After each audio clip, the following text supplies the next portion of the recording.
Lagacy, give him the spot. Here comes also Brian Scott in the 11 car. He's taking a peek underneath.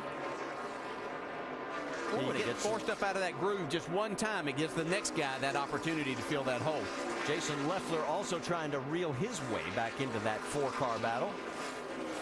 We've reached a point where the drivers are dominating the bottom of the racetrack. It will continue to get better and better. The second groove will continue to get worse or be less of an option. Yeah, Jason Leffler's the biggest mover so far. He picked up 16 spots since the start of the race. Leffler is now in 16th after starting 32nd. Coming up on lap traffic, that's Derek Cope in the 73, about to go a lap down. Mark Green, we can tell you, is 1 lap down right now already. He's the first. We've had nobody pull off as far as starting parks. If we go back to these two guys, I think there's some risk associated with giving Joey Logano too much advice. He's 19 years old. He's doing a phenomenal job. He wins in everything he sets in. Let him be himself. Did you see how mad he was at Bristol? He was. I assure you, he'll take care of it at some point. He's doing a good job here right now because he's holding Kevin Harvick back there. And I think it's a situation that even though Kevin's car was faster getting up to that point, now he's got a run on him because of the lap car there. 3 wide here. And going for the lead, but he backs off of it. Joey holds on. You're saying what happened to the competition caution? NASCAR has moved it because of the early caution for John West Townley's spin. They're going to do it now at lap 30. So if you're Kevin Harvick and Joey Logano, there's no real reason to keep duking this out because you know something's coming up that's going to slow you down. Yeah, but you're racing. You know you're driving. That's it. You're sizing everything up. You might be back in this situation late in the race when it really does matter. And later they'll be saying, well, the track changed so much. What I learned early didn't help me later. Right now, Joey Logano, he's coming up on the 56 car of Kevin LePage. That will give us 39 cars on the lead lap. And look at Johnny Sauter going around Trevor Bayne for 12th. A team like this can really benefit from that success they had with Greg Biffle in those first 4 races. Johnny Sauter, a very capable driver getting in there, and I think they can just build on that momentum and confidence that the whole team has. On top of that, how big a boost would it be to run as well as they have with 2 different drivers? Yeah. Let's get more on the 27, Jamie Little. Well, they definitely have a solid foundation coming into this race with Johnny Sauter. And the great thing for Johnny is he's worked with crew chief Ricky Byers. They worked together back in 2002, and he said they didn't skip a beat. They went out in first practice, and they could not have been happier. Their goal for today's race is to come out of here top 10 in points. They were 8th coming in. And remember, guys, after this race, the points reset. They said they'll be parking up closer to the action, and they'll get through inspection quicker. Oh, the little things, right? Oh, yeah. Now, right now, you know, remember, Johnny ran the truck race last night, one of 7 drivers in this race that are doing double duty this weekend here at Nashville. He finished 11th in that ride. So we're getting ready for the competition caution, and the yellow comes out. Caution's out. Caution's out. So Joey Logano has led all 30 laps, although Kevin Harvick did give him a run for his money there at that one stretch. It will be Harvick second, Allgaier third, Brad Keselowski fourth, Carl Edwards rounding out your top 5.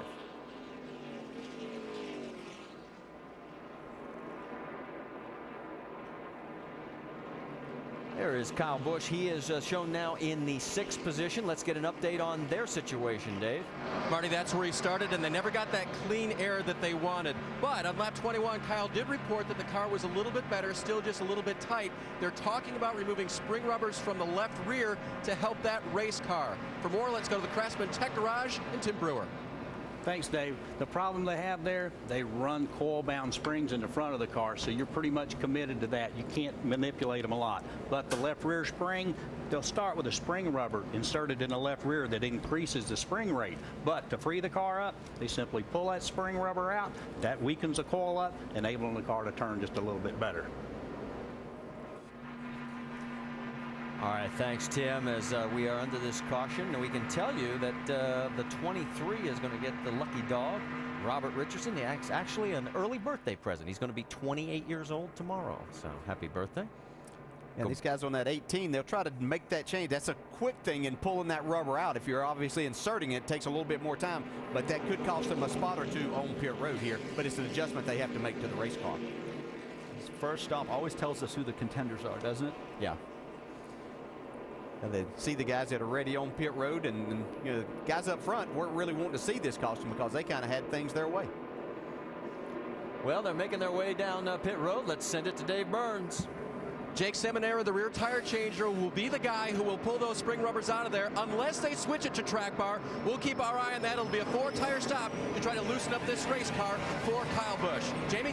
Justin Allgaier in the 12 car in the middle of your screen started third. He rolls down pit road in third, needs to free it up a little bit, so it'll arc. Better air pressure adjustment, 4 tires, Doc. On a scale of 1 to 10, Carl Everett says we are 1 tie, so they're going to make a 1-round track bar adjustment left rear to try to loosen up just a little bit. Vince. Joey Logano, your race leader, is loose in and tight in the center. He and crew chief Kevin Kidd trying to decide which was the bigger problem at this point. They're going up on the track bar a half round to give Joey Logano a little bit better entry into that corner.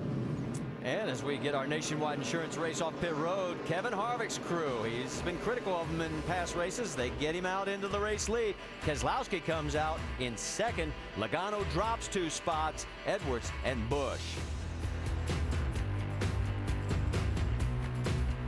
Nashville Superspeedway, as we're in our second caution. This one mandatory, competition yellow for everybody to be able to check those tires after the rain washed away all the rubber that was laid down on the track yesterday in last night's Camping World Truck Series race, won by Kyle Busch. And, you know, normally we talk about all the excitement being out on the racetrack, but Jamie Little, a couple of these crews had some excitement just getting here. It was a wild ride this morning. Bright and early ExpressJet is a chartered flight that about 50 crew members were on this morning. They were all kind of dozing off and sleeping when they were struck by lightning. They said that it lit up inside the plane bright red, and actually the plane had 3 holes in it. Everybody was in a panic. Team members from Rusty Wallace's 2 cars, Junior Motorsports, Braun Racing, all involved. They were all bright-eyed this morning. The good news is everybody was okay. They were 10 minutes away from the airport. They were able to land, but that plane cannot fly. They are sending a new ExpressJet to pick up the teams after the race. So it ended in good news, but everybody was a little frightened this morning. That would get my attention, I guarantee you. Glad that everybody's okay. All right, let's reset some of this for you. We are going to have 3 waiver rounds. Kevin LePage, Eric McClure, and Mark Green. And at the front of the field now, it is Kevin Harvick, Brad Keselowski second, Joey Logano third, Carl Edwards fourth, Kyle Busch fifth, Justin Allgaier sixth, Scott Wimmer seventh, Reed Sorensen eighth, Trevor Bayne ninth, and Paul Menard rounding out your top 10. And again, your prognostication of going to the low side for the restart has paid dividends. Guaranteed. I'm really curious what this car is going to drive like, because remember, he spent most of those 30 laps tucked in behind Joey Logano. He very well could be free here, huh, Dale? Yeah, no doubt that the car could be much freer, getting all the air on the nose. And generally with the air pressures down with this tire, that's one thing that these guys were fighting a little bit too. Lights are out on the pace truck, so now he'll pull down, and no fake this time. We are going to go back to green flag racing with Kevin Harvick on point. Brad Keselowski side by side.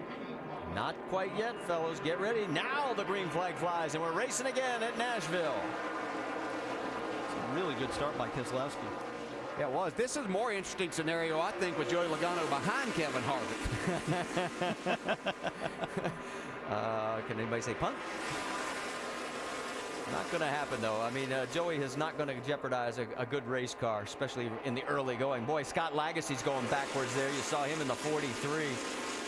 How about that power move, folks, on the outside? Yep. And Keselowski just made a point. Yeah, I think Kevin Harvick's car is extremely loose on the start with low air pressures here.